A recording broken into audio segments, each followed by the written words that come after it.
I'm seeing Nintendo Wii sell now for almost nothing, and the games are dirt cheap as well. So, I am the Game Collector, and this is Second Opinion Games, and today I'm gonna show you 13 reasons to keep playing the Wii.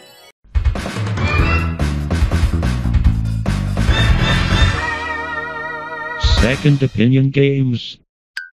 First up, a bunch of Sega games like Alien Syndrome that can be found for almost nothing in any local bargain bin. Yeah, it does look pretty bad, and there is some motion controls, but what it does well. And this is a full-on RPG experience here because there's a leveling up system and also lots of loot and stuff to create in the game, and the controls are relatively simple. At least after the first 20 minutes, you'll completely have it figured out. Of course, there isn't just range attacks here. You could also move in up close and personal for some melee attacks, but that leaves you wide open to get hit, and your life will be drained really fast. And this game also has multiplayer, so if you have a couple friends that really want to get into the bug killing, well, this game will definitely do. Mad World was also made by Sega, a bit more mature experience, even if it is a little light on the gameplay. It's all about killing people in the craziest possible ways, ramming signposts through everyone's face, even multiple of them, pick them up, throwing them into a spiked train, or just a whole lot of other ways to dismember your foes. Now, there isn't a lot of color going on here, which makes the gore stand out that much more. And just when you think you've seen it all, well, they jump in and throw a whole bunch more at you. This is an experience that you could only find on the Wii. I wish they would remake it on Nintendo Switch, or at least a sequel to this game. It's something that very much needs it. Maybe an option after you beat the game to play the whole thing in color, but I'm pretty sure that would show off how bad the game actually looks. In black and white, it looks great. And it holds up alongside pretty much any Xbox 360 game that's trying to do the same thing. Adding a bit more color with some cute, cuddly monkeys and balls, we got Super Monkey Ball Banana Blitz. Now, I totally understand that this is not everyone's favorite Monkey Ball game. Matter of fact, it's ranked as one of the most hated because you have to use the Wiimote instead of your thumb to gyro your little monkey ball around. And finding the exit is rather challenging, at least at first, and then you'll find that it just comes natural to you. Don't look at this game as a competitor to other Monkey Ball games, look at it as a companion piece. If you're not feeling the main game, then jump into one of the 50 mini-games. Some of them are as generic as it gets, and others will really have you sucked in to a party experience with your friends, trying to see who could get the high score. And of course we gotta talk about the jump button, because how else were you gonna take out some of the bosses of this game? Because this went full on Mario with having to jump on your enemies' heads in order to kill them with a monkey in a ball. And speaking of Mario, Super Mario Galaxy 2 took everything that Super Mario Galaxy did and then added Yoshi into the mix. And everyone loves that cute, cuddly little dinosaur dragon creature, and he just conveniently hatches out of eggs wherever you need him in order to get the job done. All the levels here feel bigger, they feel like there's more of them, and there's just more to do in the game in general. Now, I really do enjoy the Mario Galaxy 1 a bit more, but I completely understand what they did with this game. They took everything that worked and expanded upon it.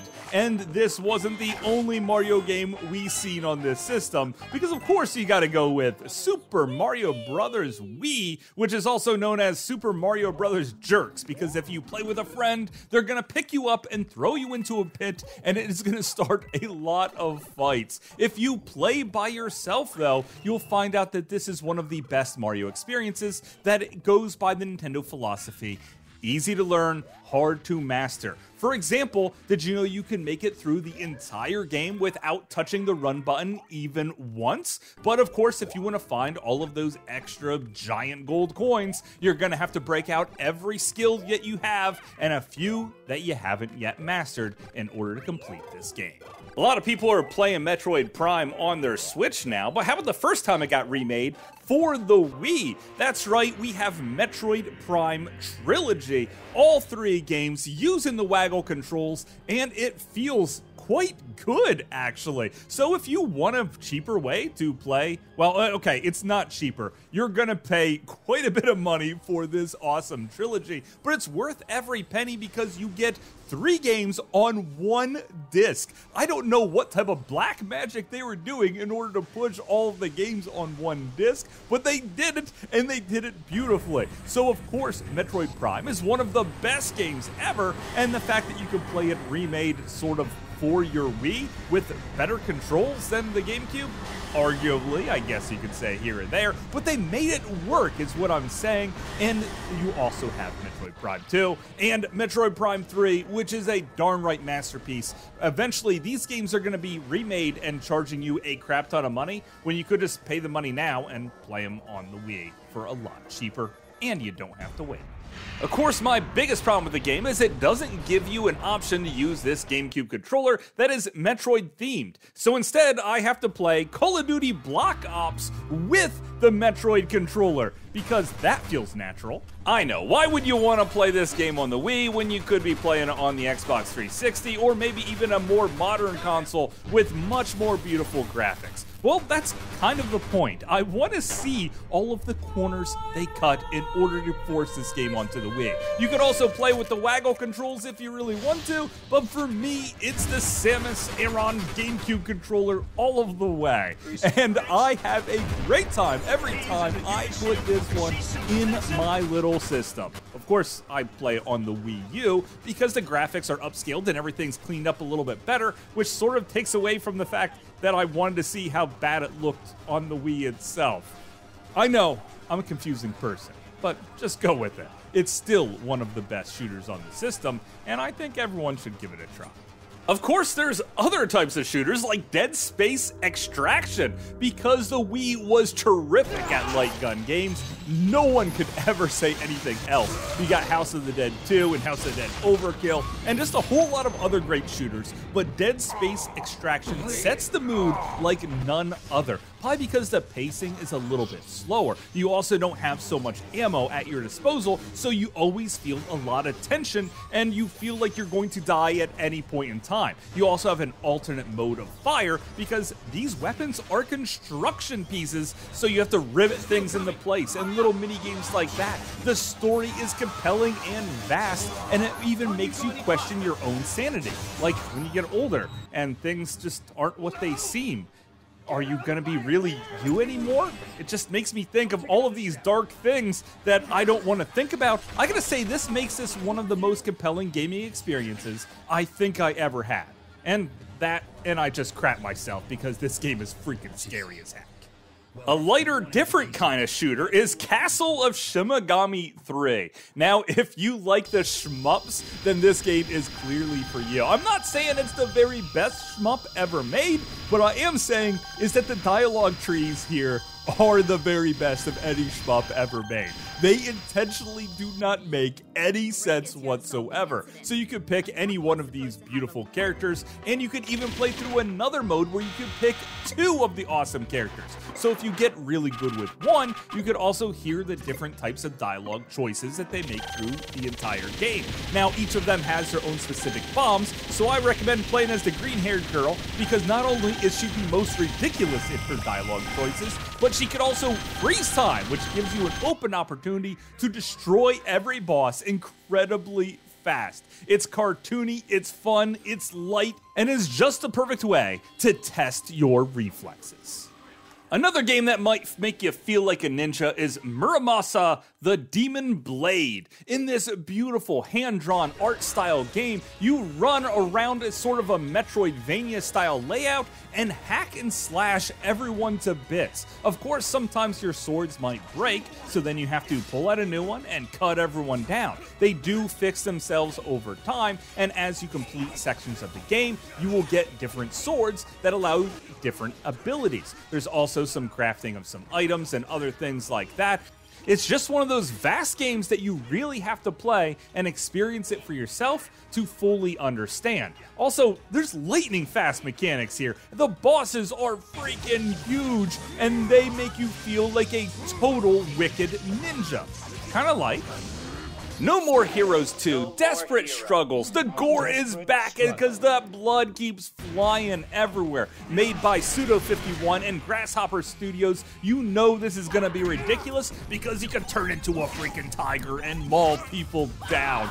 Oh my god, anything that you think can go on will go on in this game. There's also sexy women everywhere because Pseudo51 is freaking weird and is really into pretty girls. He definitely has a type. If you played Catherine, then you completely know what I'm talking about. Or maybe even Lollipop Chainsaw.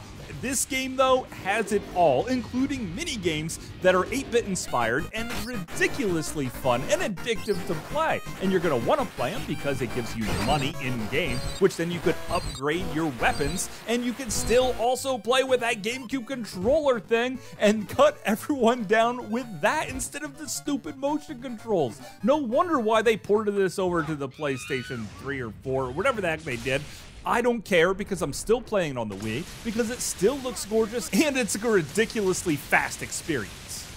Not as fast as Speed Racer though, and this of course is based off of that movie that was really underrated. This is one of my favorite racing games of all times. The music really gets you pumped, and the dialogue between the characters as you're racing never gets old. You could also pick Trixie because she is my girl. I just love her to death, and you could earn boost, and you could even use that boost to refill your health bar if you really need to, or save it up for a super mega boost that pushes you to the end of the stage as fast as freaking possible. Controlling these cars are just beautiful. Even if you do have to use those stupid steering controls on the Wii, it feels better here than in any other racing game I think I ever played. I kind of want this to be remastered and redone, but sadly the Speed Racer license is pretty much dead. Too bad, because I really think I need a sequel to that movie. I need more Trixie in my life. My final game could only be found on the Wii and nowhere else, and it is the most uniquely Wii experience out there, and that is Deadly Creatures, where you play as a couple of arachnids, a scorpion and a tarantula, moving through the desert with an overarching story that will blow you away because they actually got Billy Bob Thornton to perform the voice acting for this game. Because it's not just about the creepy crawly creatures, it's about a couple of really scuzzy people and moving through the terrain trying to find some lost Spanish gold. But you kind of forget about that because it's in the background.